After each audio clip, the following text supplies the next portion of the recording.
ఒక గ్రామస్థాయి సర్పంచ్ నుండి స్టార్ట్ అయినటువంటి వ్యక్తి ఇవాళ రాష్ట్రానికి తెలంగాణకు ముఖ్యమంత్రి అయిన రేవంత్ రెడ్డి అంటే ఆయన ప్లానింగు, ఆయన ఎట్లా చేయాలి, ఎట్లా సీఎం కావాలి అనే ఆలోచనల ద్వారా ఇక్కడికి వచ్చిండు. తెలంగాణలో కాంగ్రెస్లో ఎంతోమంది తోపులు తురుములు ఉండగా రేవంత్ రెడ్డి ఎందుకు సీఎం అయ్యిండు అంటే రేవంత్ రెడ్డి టార్గెట్ సీఎం పదవి. మధ్యలో ఉండేవాళ్ళు వేరే వాళ్ళందరూ టార్గెట్ సీఎం పదవి కాదు. కానీ రేవంత్ రెడ్డి మాత్రమే అన్ని కష్టాలు పడ్డాడు. రేవంత్ రెడ్డి మాత్రమే సీఎం టార్గెట్ చేసుకొని వాళ్ళ పదవి వచ్చింది. సో ఇది ప్రాక్టీస్ మేక్స్ పర్ఫెక్ట్. సో మనం ఎంత ప్రాక్టీస్ చేస్తే అంత పర్ఫెక్ట్ అవుతాం. అంతేగాని టాలెంట్ చూపించుకోవాలి అంటే అవకాశం రావాలి.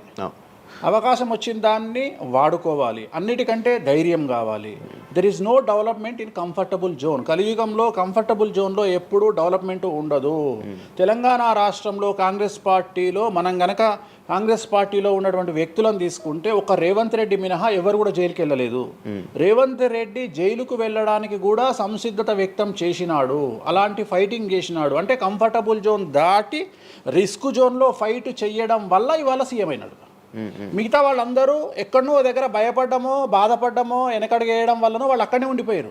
ఈయన మాత్రమే జైలుకు వెళ్ళి మరీ ఫైట్ చేసి వాళ్ళ సీఎం అయ్యాడు. అంటే ఎవరైతే కష్టపడతారో వాళ్ళకు ఫలితం దక్కుతుంది. ఎవరైతే కంఫర్టబుల్ జోన్లో ఉంటారో వాళ్ళు కంఫర్ట్ లెవెల్ అట్లనే ఉంటుంది. సో సమాజంలో మనం బయటికి వచ్చి ఫైట్ చేసి అన్నిటినీ ఎదుర్కొని 10 మందితో దొబ్బులు తిని సోషల్ మీడియాలో దొబ్బించుకొని కింద కామెంట్లు పెట్టించుకొని బండనాయదవా దొంగనాయదవా అని కామెంట్లు పెట్టించుకొని సో ఇవన్నీ ఓవర్కమ్ అయ్యి సమాజాన్ని అర్థం చేసుకొని వీళ్ళంతా పనికి మాలిన విధవలు కామెంట్ల రూపంలోనే ఉంటారు అని మనం ఫైట్ చేస్తూ ముందుకు వెళ్తేనే మనకు లైఫ్ దొరుకుతుంది.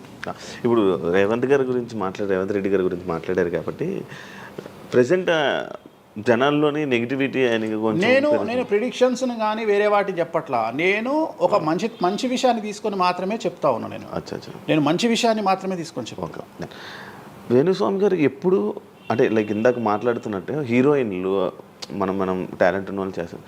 ఎక్కువ వేణుస్వామి దగ్గర చేసుకున్న యాక్ట్రెస్ అమ్మాయిలే ఎందుకు వచ్చి చేయించుకుంటుంటారు పూజలు వేణుస్వామి గారి దగ్గర?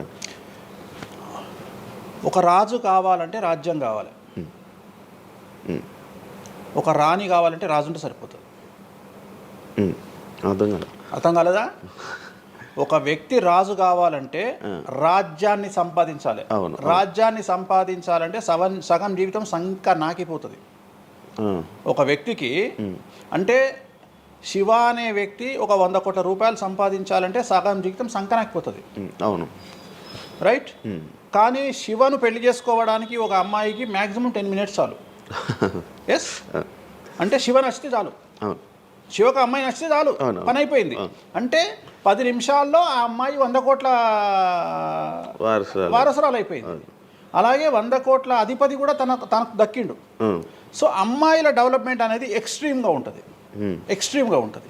ఉదాహరణ, ఒక ఇంటర్వ్యూకు 10 మంది అమ్మాయిలు 3 అబ్బాయిలు వస్తే ఈ 10 మంది అమ్మాయిల ఇంటర్వ్యూలు అయిపోయినాక వీళ్ళు సెలెక్ట్ కాకపోతే వాడి అదృష్టం మహాసుడిగా ఉంటే వాడు వస్తాడు సీన్లోకి. అంతే తప్ప 99% వీడు ఇక్కడనే కథం అయిపోతారు అమ్మాయిల దగ్గరనే. వాడికి అంత అవకాశం ఉండదు. సో కలియుగం అనేది 2002 తర్వాత షిఫ్ట్ అయింది. ఒకప్పుడు ఆడవాళ్ళకి అవకాశాలు తక్కువ, మగవాళ్ళకి ఎక్కువ. ఇప్పుడు టోటల్ రివర్స్ అయింది. ఏంటంటే 95% అవకాశాలు అమ్మాయిలకే ఉంటాయి, ఒక 5% మాత్రమే అబ్బాయిలకు ఉంటాయి. అందుకే అబ్బాయిలు అందరూ ఇప్పుడు అమ్మాయిలా మారిపోతున్నారు అంటారా? బెస్ట్ కదా. ఇప్పుడు మొత్తం జెండర్ అంతా మారిపోయింది. కారణం ఏంటంటే అమ్మాయిలకు ఉండేటువంటి వెసులుబాటు అబ్బాయిలకు ఉండదు. నేను అదే చెప్తున్నా. ఇప్పుడు మగవాడు కష్టపడి పైకి రావడానికి చాలా టైం తీసుకుంటుంది. ఆడవాళ్ళు పైకి రావడానికి చాలా ఈజీగా పైకి వస్తారు. నేను అనేది ఏంటంటే వాళ్ళ కష్టంతో పాటు వాళ్ళ గ్లామర్ వాళ్ళకు తోడవుతుంది. అవును, ఇప్పుడు మీరు ఏ పాయింట్ చెప్పారో అర్థమైంది. ఇప్పుడు అమ్మాయిలకి ఎలాగో అవకాశాలు ఉన్నాయి కదా, మరి ఆల్రెడీ వాళ్ళకి ఎలాగో అవకాశాలు వస్తాయి కాబట్టి మరి మీరు వాళ్ళని ఎందుకు అమ్మాయిలనే చూడడం? అబ్బాయిలు అంటే రాని వాళ్ళకు నేను చూస్తున్నా. ఇప్పుడు వచ్చిన వాళ్ళు నా దగ్గరికి రారు కదా. ఇప్పుడు కరోనా వస్తేనే హాస్పిటల్కి పోతాడు, కానీ కరోనా రాకముందే పండుకోడు కదా హాస్పిటల్లో. సో అట్లనే వేణుస్వామితో పని ఉంటేనే వస్తారు. రెండవది, అమ్మాయిలకు ఉండే వెసులుబాటు ఏంటంటే అబ్బాయిలు కూడా చేసుకుంటారు నా దగ్గర, కానీ అబ్బాయిల డెవలప్మెంట్ అనేది చాలా తక్కువగా ఉంటుంది. ఉదాహరణ, నా దగ్గరికి వచ్చే అమ్మాయిలు ఓన్లీ సినిమా కోసం రారు. చాలామందికి తెలియదు ఈ విషయం. అంటే చాలామంది ఏమనుకుంటారంటే వేణుస్వామి దగ్గరికి వచ్చే అమ్మాయిలు సినిమా కోసమే వస్తారు, రారు. నా దగ్గరికి వచ్చే అమ్మాయిలు ఒక రాజకీయ నాయకురాలిగా వక్తగా కావాలని వస్తారు. సో పొలిటీషియన్ కావాలని వస్తారు. అన్నిటికంటే ఎంటర్ప్రెన్యూర్ కావాలని వస్తారు. ఒక బోటికో లేకపోతే ఒక గోల్డ్ షాపో ఏదో పెట్టుకొని బిజినెస్ కోసం వస్తారు. సో నా దగ్గరకు వచ్చేటువంటి వాళ్ళల్లో 10 మందిలో ఒకళ్ళు ఇద్దరు సినిమా ఇండస్ట్రీకి సంబంధించిన వాళ్ళు వస్తారు. 8 మంది వేరే వేరే వేరే వేరే వ్యాపారాలకు సంబంధించి చాలా ఉన్నాయి. ఇప్పుడు లైసెన్సింగ్ చేసేవాళ్ళు ఉన్నారు, చాలామంది తెలియదు. ఇప్పుడు ఢిల్లీలో లైసెన్సింగ్ చేసేవాళ్ళు 100 మంది అమ్మాయిలు ఉన్నారు నాకు తెలిసిన వాళ్ళు. అంటే పెద్ద పెద్ద కాంట్రాక్ట్లు ఇప్పించేవాళ్ళు, పెద్ద పెద్ద వాళ్ళు. సో అలాంటి వాళ్ళు నా దగ్గరికి ఎక్కువగా వస్తారు. అంటే నా దగ్గరికి వచ్చేవాళ్ళు ఈ ఉద్యోగాలు చేసుకునే వాళ్ళు ఇలాంటి వాళ్ళు రారు. నేనేమంటానంటే job is a biggest scam in the world. ప్రపంచంలో ఉద్యోగం అనేది అతిపెద్ద స్కామ్. సో దాన్ని ఇప్పుడు ఒక కోతి ఉంది, ఆ కోతికి మీరు డజన్ అట్టిపళ్ళు ఇవ్వండి, ఒక 2000 రూపాయలు ఇవ్వండి, అది డజన్ అట్టిపళ్ళే తీసుకుంటుంది. కానీ ఈ 2000 రూపాయలతోటి నేను ఒక 10 గెలలు కొనుక్కుంటాననే నాలెడ్జ్ దానికి లేదు. అంటే ఒక రకంగా జాబ్ అనేది ఇచ్చి ఆ వ్యక్తిని మనం మోసం చేయడం. సో జాబ్కి అలవాటు అయిపోయిన వాడు కంఫర్టబుల్ జోన్లోకి వెళ్ళిపోతాడు. సో నేనేం చెప్తా అంటే ఆ జాబు నుండి మనమే 100 జాబులు ఇచ్చే స్థాయికి ఎదగాలి అనే కసి ఉండి అక్కడికి వెళ్ళాలి. ఆ కసి ఉంటేనే పని లేదు. కలియుగంలో కష్టపడి అనే మాట మాట్లాడితే దానంత దరిద్రం ఇంకోటి లేదు. ప్రపంచంలో అతి పెద్దగా ఎక్కువగా కష్టపడేది గాడిది. అది ఈ పాటికి ఎక్కడో ఉండాలి, అది లేదు. రైట్. సో మనం కష్టపడడం కాదు, బ్రెయిన్తో పని చేయాలి. కష్టంతో పాటు బుర్ర ఉండాలి. కష్టం అనేది పనిచేయదు. నేనేమంటున్నానంటే ఈ ప్రపంచంలో బాగా కష్టపడేటువంటి మనిషి డ్రైనేజీలోకి దిగి పనిచేసేటువంటి సేవకుడు. సో ఆయన పడే కష్టానికి పర్ డే 10 లక్షలు ఇచ్చినా తక్కువనే. కానీ మనం ఆయనకి అట్లా ఇవ్వట్లా. అంటే ఇక్కడ బ్రెయిన్తో పనిచేసే వాడికే డబ్బు మిగులుతుంది. నేను మాట్లాడేది బ్రెయిన్తో. కానీ అమ్మాయిలకు బ్రెయిన్ కంటే కూడా వాళ్ళ అందముతో పనిచేస్తే డబ్బులు దొరుకుతాయి. ఇప్పుడు వాళ్ళ ఇప్పుడు మనం ఉన్నాం, నువ్వో నేను ఒక ఇన్స్టాగ్రామ్లో పోస్ట్ పెడితే ఎవరు చూడు. అదే ఒక అమ్మాయి పెడితే 2 మిలియన్లు వెళ్ళిపోతుంది. ఇప్పుడు అదే కదా జరిగేది. ఇప్పుడు బెట్టింగ్ యాప్స్లోకి వీళ్ళు ఎందుకు వచ్చారు అంటే వాళ్ళను ట్రాప్ చేసేవాడు కూడా ఈ అమ్మాయిలకు 2 మిలియన్ల ఫాలోవర్స్ ఉన్నారు, కనీసం మిలియన్కు రీచ్ అవుతుంది వీళ్ళ వీడియో అనే ఉద్దేశంతో పెట్టిస్తున్నాడు.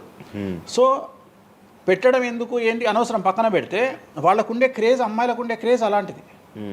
నేను అదే చెప్తున్నా, ఆ క్రేజ్ అమ్మాయిలకు చాలా ఈజీగా వస్తుంది. ఎందుకంటే గ్లామర్గా ఉండే అమ్మాయిలు చాలా ఈజీగా జనాల్లోకి వెళ్ళిపోతారు. సో చాలా వాళ్ళకు ఉండే అవకాశాలు చాలా ఎక్కువ. ఇప్పుడు రీసెంట్ మీరు బెట్టింగ్ యాప్ ఇన్ని రోజులు లేని బెట్టింగ్ యాప్, అంటే గత 2 సంవత్సరాల నుంచి ఫైట్ చేస్తున్నారు బెట్టింగ్ యాప్ల గురించి. వీళ్ళు సడన్గా ఇప్పుడు సెలబ్రిటీలు అందరూ బెట్టింగ్ యాప్లు ఇరుక్కుంటున్నారు. సెలబ్రిటీలే కాదు, 2025 సంవత్సరంలో సెలబ్రిటీ అనే ప్రతి ఒక్కడు ఏదో సమస్య ఇరుకుతాడు. అది అల్లు అర్జున్తోనే స్టార్ట్ అయింది. సో జాతకంలో అల్లు అర్జున్ యోగంలో 6వ ఇంట్లో శని, అల్లు అర్జున్ది కన్యారాశి. కన్యారాశి 6వ ఇంట్లో శనిలో ఉండగా అల్లు అర్జున్ జైలుకి వెళ్ళాడు. సో దానివల్ల ఆయనకు వెంట్రుక ముక్కతో సమానం. ఎందుకంటే తెల్లారు వచ్చి ఆయన టిఫిన్ చేస్తే ఆపలేరు, ఆయన టూర్కు పోతే ఆపలేరు. ఆయన రేపు పొద్దున పుష్ప 3కి 3000 కోట్లు వసూలు చేస్తుంది, దాన్ని ఎవడు ఆపలేడు. అంటే ఒక వ్యక్తిని జైలుకు పోయి ఇచ్చినంత మాత్రం ఎవడు ఆపలేడు. మహా అంటే బెయిల్ తీసుకొని బయటకు వస్తాం. ఇప్పుడు రేపు పొద్దున ఈ 11 మంది కూడా సరే జైలుకు పోరా అంత తీవ్రమైన నేరమా నాకు ఐడియా లేదు.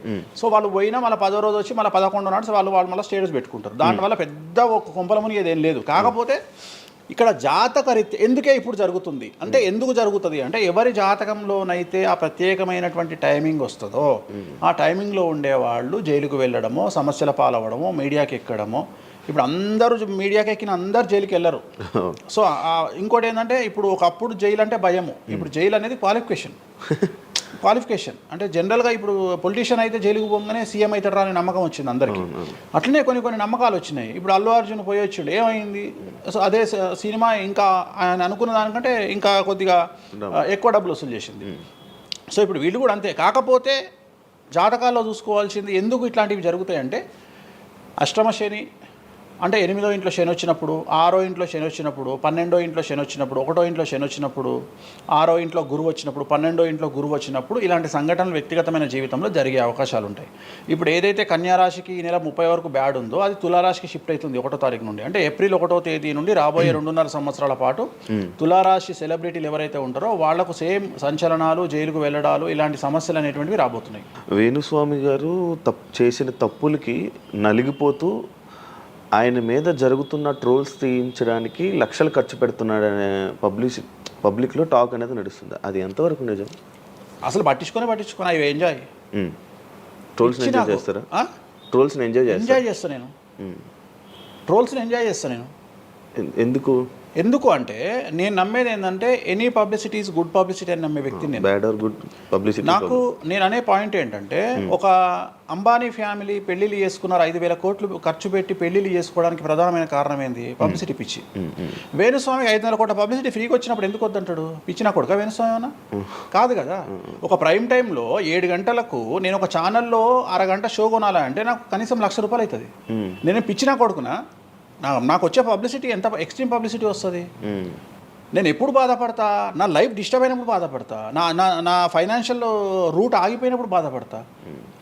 ఇప్పుడు నేను 12వ సంవత్సరంలో సినిమా ఇండస్ట్రీకి వచ్చిన. నా కమాండింగే మీడియా, నా కమాండింగే సినిమా ఇండస్ట్రీ, నా కమాండింగే పొలిటికల్, నా commanding all aspects of life. అలాంటి నేను నా జాతకాన్ని అంటే ఏం తెలియకుండానే బ్లైండ్గా వచ్చి మీడియా ముందర మాట్లాడేసి దొబ్బులు తిని వెళ్ళిపోదాం అనుకుంటున్నా? అంటే నాకంటూ కొన్ని క్లారిఫికేషన్స్ ఉంటాయి కదా. ఇప్పుడు ఉదాహరణ, ఇప్పుడు ఒక వ్యక్తి మీద ఒక లీగల్ అలిగేషన్ వచ్చినప్పుడు వాడు యాంటిసిపేటరీ బెయిల్ తీసుకుందామా, లాయర్ను మాట్లాడుకుందామా, ఏం చేద్దాం అని ఆలోచిస్తాడు కదా. అట్లనే మనం అడవిలోకి వెళ్ళేటప్పుడు టైర్ పంక్చర్ అయితే ఏం చేస్తామని ఆలోచించుకుంటాం కదా. అట్లనే ఒక అడవిలో ట్రావెల్ చేసినప్పుడు మనం ఆలోచించుకొని ట్యాంక్ డీజిల్ ఫుల్ చేయించుకుంటాం కదా. సో అట్లా నాకు ఉండవు ఆలోచనలు. నేను ఆలోచించుకోకుండానే ఇలాంటి పనులు చేస్తున్నా. సో వేణుస్వామిని దెబ్బ కొట్టాలి అన్నా, ఎవరిని దెబ్బ కొట్టాలన్నా ఫైనాన్షియల్గా దెబ్బ కొట్టాలి. బట్ నేను అవకాశం అవతల వాడికి ఇయ్యాను. కారణం ఏంటంటే ఒక ఎలుకలాగానో ఒక పాములాగానో, ఒక ఎలుక కానీ పాము కానీ తన శత్రువుల దాడి నుండి బయటికి రావాలంటే 7 నుండి 8 బొక్కలు చేసుకుంటుంది ఒక హోల్లో. అంటే ఇటు రాడ్ పెడితే ఇటు వెళ్ళిపోతుంది, ఇటు రాడ్ పెడితే ఇటు వెళ్ళిపోతుంది. సో అట్లనే నేను ఒక 4-5 రకాల ఆర్థిక వనరులను ఏర్పాటు చేసుకున్నా. నా మెయిన్ ఇది కాదు. ఇది కాకుండా ఇంకా 4-5 రకాల ఆర్థిక వనరులను ఏర్పాటు చేసుకున్నా. ఈరోజు దుకాణం బంద్ చేయమంటే ఇదే క్షణంలో దుకాణం బంద్ చేసి కాలు మీద కాలేసుకొని నా పనులు నేను చేసుకుంటాను. సో అంత కంఫర్టబుల్ జోన్లో ఉన్నా నేను. సో నాకు టెన్షన్ లేదు. నాకు అంటే నన్ను ఎవడో ఆపేస్తాడు, నేను ఆగేయాలి ఏం లేదు, హ్యాపీగా వెళ్ళిపోతుంది. సపరేట్ బిజినెస్లు ఉన్నాయి నాకు. 190 వ్యాపకాలు ఉన్నాయి నాకు. నన్ను జ్యోతిష్యం, నేను 4 నెలలు జ్యోతిష్యం చెప్పుకోకపోతే జ్యోతిష్యం మీద సంపాదించేదానికంటే ఇంకో ₹5 ఎక్కువ సంపాదించుకున్నా. ఇప్పుడు మధ్యలో నేను ఒక 4 నెలలు రెస్ట్ తీసుకొని నాకు వేరే వ్యాపకాలు చూసుకుంటే నాకు ఈజీ, ఎందుకంటే నేను కాన్సన్ట్రేషన్ చేయలేకపోతున్నా. సో ఇప్పుడు నాకు దొరికింది మొన్నటి వరకు, నేను ఆ పని చేసుకున్నా. రెండోది ఉగాదికే కదా నేను మాట్లాడేది, తర్వాత ఏం మాట్లాడతా. రెండోది ఏంటంటే కొన్నిసార్లు మనకు కొన్ని విచక్షణ, కొన్ని జ్ఞానాలు కలుగుతాయి, కొన్నిసార్లు కలుగుతాయి. ఇప్పుడు నాకు కూడా అదే జ్ఞానం కలిగింది. ఎందుకు అంటే ఇక్కడ వాక్యూమ్ నేను కవర్ చేసిన, టాలీవుడ్లో తెలుగులో వాక్యూమ్ కవర్ చేసిన, ఇక్కడ ఏం లేదు. సో నేను వాక్యూమ్ ఇంకా క్లియర్ చేసుకోవాలి, ఇంకా పెంచుకోవాలి అంటే బాలీవుడ్కు పోవాలి, కన్నడ పోవాలి, తమిళ్ పోవాలి.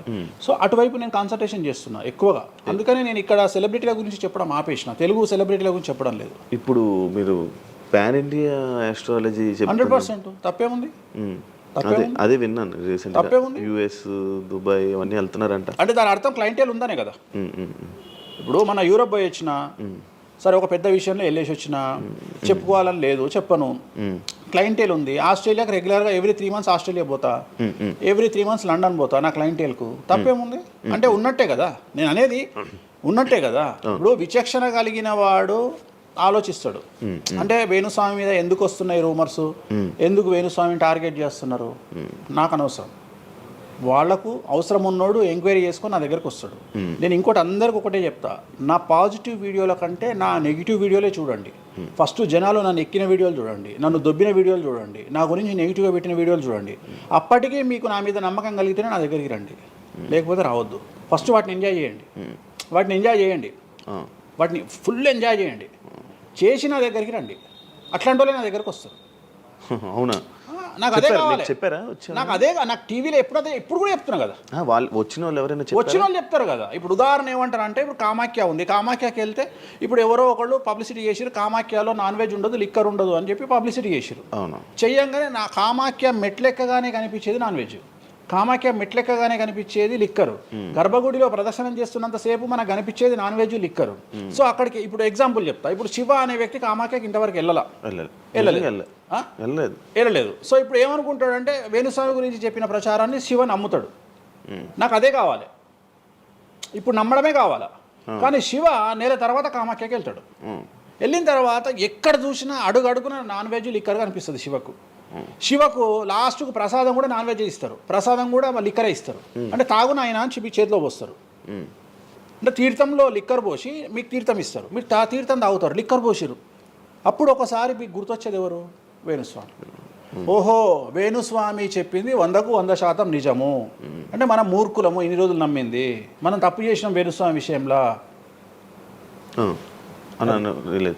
అక్కడికి వెళ్ళే వాళ్ళు క్షుద్ర పూజలు వీళ్ళు వాళ్ళు వెళ్తుంటారు. అసలు క్షుద్రం అంటే ఏంది? క్షుద్ర పూజలు శ్మశానంలో చేస్తారు. ఇవి వామాచార పూజలు. మందులలో, అలోపతి మందుల్లో రెగ్యులర్ మందులు స్టిరాయిడ్స్ లాగా స్టిరాయిడ్స్ అనేవి ఇవి. సో నాలెడ్జ్ లేకపోతే నిమ్మకాయలు పెట్టిన ప్రతి చోట క్షుద్ర పూజ అంటే శ్రీకాళహస్తిలో నిమ్మకాయలతోనే పూజ చేస్తారు. క్షుద్ర పూజ నాది అంటే వేణుస్వామి పూజలు చేయడం క్షుద్ర పూజలు, వామాచార పూజలు. వామాచార పూజ